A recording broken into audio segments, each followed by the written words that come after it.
Artistic creation was always a platform for places and landscapes, turning them into objects of desire for its spectators. This phenomenon, which historically has developed from literature, has also been generated in other disciplines such as painting, architecture, or photography. However, at the present time, the audiovisual media, film and television, are the largest providers of images of landscapes and places, and therefore the biggest causes of the desire to discover what has been filmed. As a system of mass communication, the cinema has played, since its creation, a fundamental role in the criticism, dissemination, and reception of architecture, the city, landscape, and cultural phenomena. Addressing the study of any discipline from the perspective of cinema production that deals with it or is used for its development constitute an increasingly productive field of study and research, and in which we can find enriching links in new ways of approaching knowledge. Film productions, throughout their history, have offered an image of what happens in other places, other landscapes, or other customs. On many occasions, as a perspective background, as a backdrop of which the main story takes place. In others, as protagonists of the argument, as a story thread. As an audiovisual tool, the cinema has become the means of diffusing places and landscapes unknown to the viewer, a powerful instrument to condition interests, habits, or create trends about travel destinations. The relations between cinema and tourism, in this sense, has not gone unnoticed, and since the beginning of both disciplines, practically contemporary, they have interacted recurrently, serving as a tool and a vehicle for mutual transmissions and propaganda. In a way, more or less intentionally, the tourism industry uses the film tool to value both places as destinations for travellers, as those who may be susceptible to becoming it. The promotion and communication that the film industry allows is the tool of enormous capacity to characterize, describe, and make fashionable any country, city, or landscape. At the beginning of this process, there is a series of cinematographic documents, which are interesting as an advanced approach to the later development that we would attend. These are the first views recorded by the Lumiere brothers, with exotic images of travelling people, different cultures and new customs that transported viewers to different worlds, of which they had no first-hand experience. From these first manifestations, through the subsequent productions of documentaries and fiction films, cinema as a visual language has become, especially since the middle of the 20th century, the perfect transmission medium to promote any tourist phenomenon.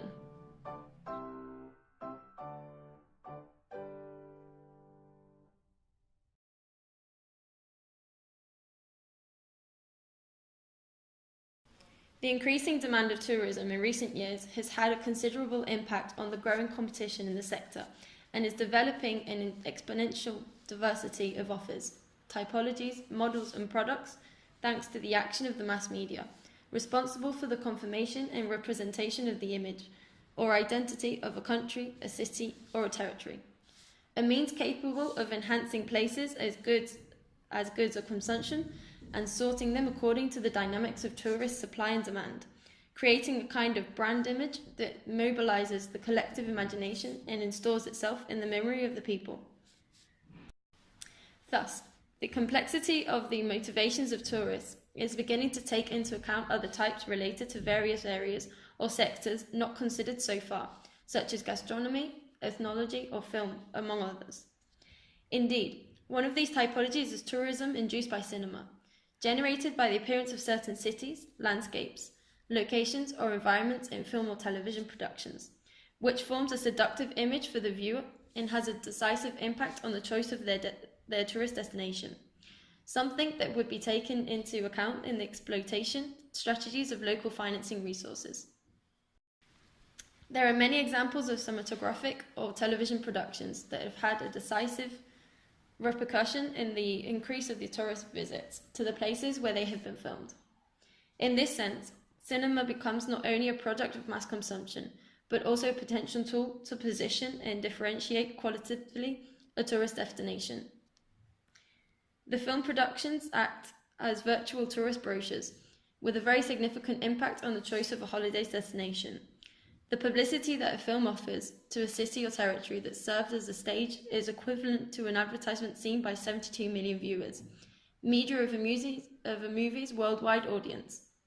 No advertising campaign is capable of reaching the impact of a film, not only for the time it is exposed in movie theatres, but by the countless subsequent reproductions on digital platforms from anywhere in the world. Numerous cinematographic works have been able to define authentic territorial imaginaries, which has made them objects of research about the clear consequences, both in the short and medium term, that the production has generated in places where they have been shot. To cite some significant example, the film Thelma and Louise, 1991, caused a 19% increase in visitors to Arches National Park, more than 400 kilometers from Denver and almost 500 kilometers from Salt Lake City, in the summer of that year, without no other motive than appearing in the movie credits. In recent times, advertising has become, except in some cases, an aggressive, vulgar, and recurrent format against which customers become, in a certain way, immune, thus becoming an almost inoperative source. Contrary to advertising, the cinematographic document does not have as its main objective to question the spectator in terms of consumption, but rather it addresses them by generating an unconscious desire to know the location of where that story, which thrilled or touched them, is taking place. The cinema is able to attract the attention of the viewer indirectly, without the need to leave the comfort of their home, with little cognitive effort, and fostering a need for active exploration of the destinations. But what are the pull factors capable of generating an expectation or motivation in the viewer to visit a place seen in a movie or television series? Reinders frames this motivation for the spectator to visit the places he has experienced in a film or television series in 4 patterns. In first place, the trip can respond to the curiosity of putting oneself in the character's skin, understanding that they have felt or lived in that film place. The second pattern has to do with the interest of experiencing the shooting process, trying to understand what the director and his team had to work to shoot the film. The third pattern is simply related to the kind of desire for play, funny recreation of the action of a film in a specific place. Finally, the last pattern responds to the desire to visit a place because of the underlying values in the story itself, and in the place where it was framed. In the latter, it would be those places like Tuscany or the Greek islands, which attracted an audience in love with its culture, its landscape, and its people.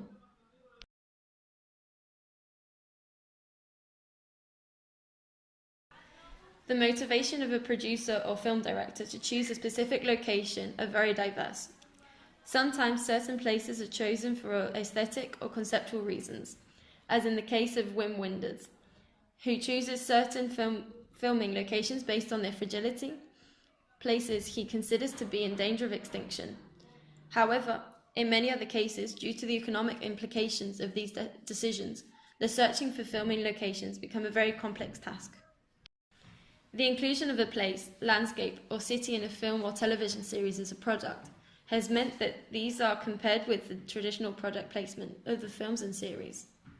The fact of converting a place into a consumer good means certain destinations are advertised within movies and television series, as advertising brands have done for a long time.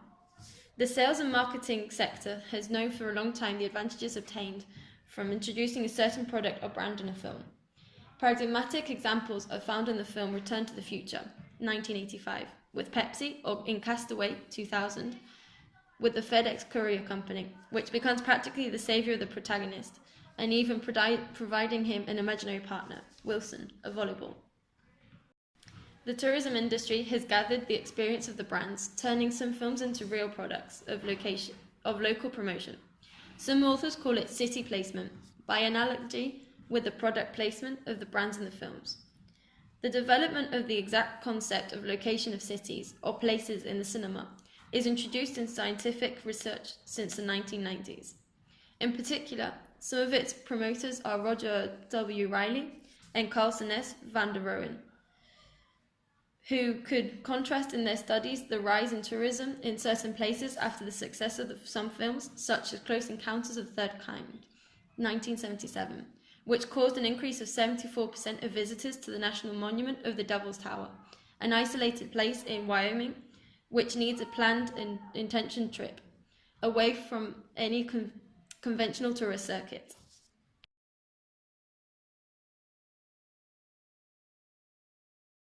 This ability of cinema to condition the wishes of the viewer is a widely studied aspect in recent years and led, in the case of Europe, to promote the development of the film industry and value it as a fundamental tool in the defence and promotion of European cultural identity, especially from the 80s. To channel the promoter side of the cities and regions in the caption of films, the film commissions were created, in charge of offering the more attractive or singular spaces, settings or scenarios in the city or region, and attract production companies to locate their films. A kind of codification of their places, of their heritage, in short, that they offer to the cinematographic world as a stage.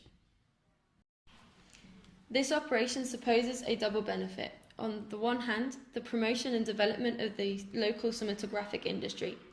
On the other hand, the generation of a new heritage typology and therefore a new tourist motivation. In addition to the real environment that the human being shares collectively with the rest of his peers, there is an imaginary world that is an indissoluble part of our life and that also finds its place in a collective space, even if it is imaginary or spiritual. Traditionally, this imaginary collective space was linked to the shared consciousness of a group that cohabited in the same geographical region. However, the eruption of the mass media has dynamited any frontier in a radical way, generating universal collective imaginaries in groups that share some common interests, for example, a film or a television series, even if thousands of kilometers separate them. The audiovisual document thus becomes the collective repository of this whole universe of fantasies and daydreams, as defined by André Malraux in his Imaginary Museum. This universe is materialized and situated in specific places and locations, which become so in one more character, a fundamental element that sustains the narration. The landscapes and selected places can be associated with positive values: freedom, adventure, love, friendship, happiness, creating a kind of emotional attraction to a place: beaches, forests, deserts, etc. On the other hand, the stories can be framed in certain places full of pejoratory meanings, landscapes or spaces that the collective culture identifies with fear or horror, a ruin, an abandoned town, a dark alley, etc. In short, each viewer has their own imagination, a utopian construction of the universe that surrounds them, generated largely by audiovisual media. The stories told in the cinema or television associate the imaged landscape with emotional meanings, generating the desire to travel and visit those places that are admired or despised.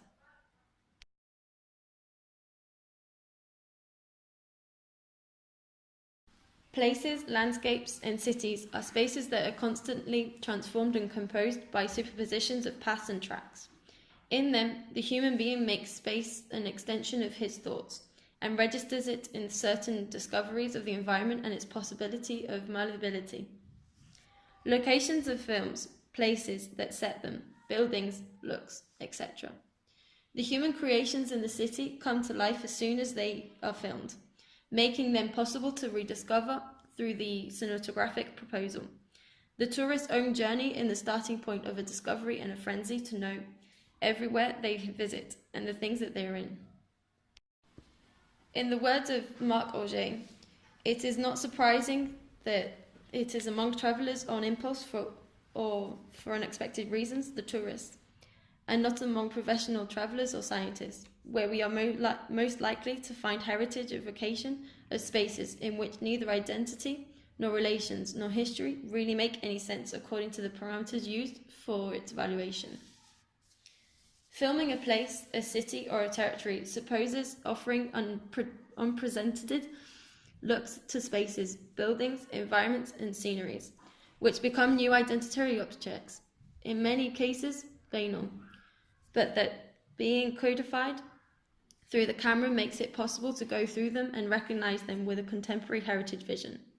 Through this cinematographic imagery, it is possible to glimpse the possibility of a tourist future that endows the city with new meanings and new identity values, which transcends to traditional parameters used in the field of heritage.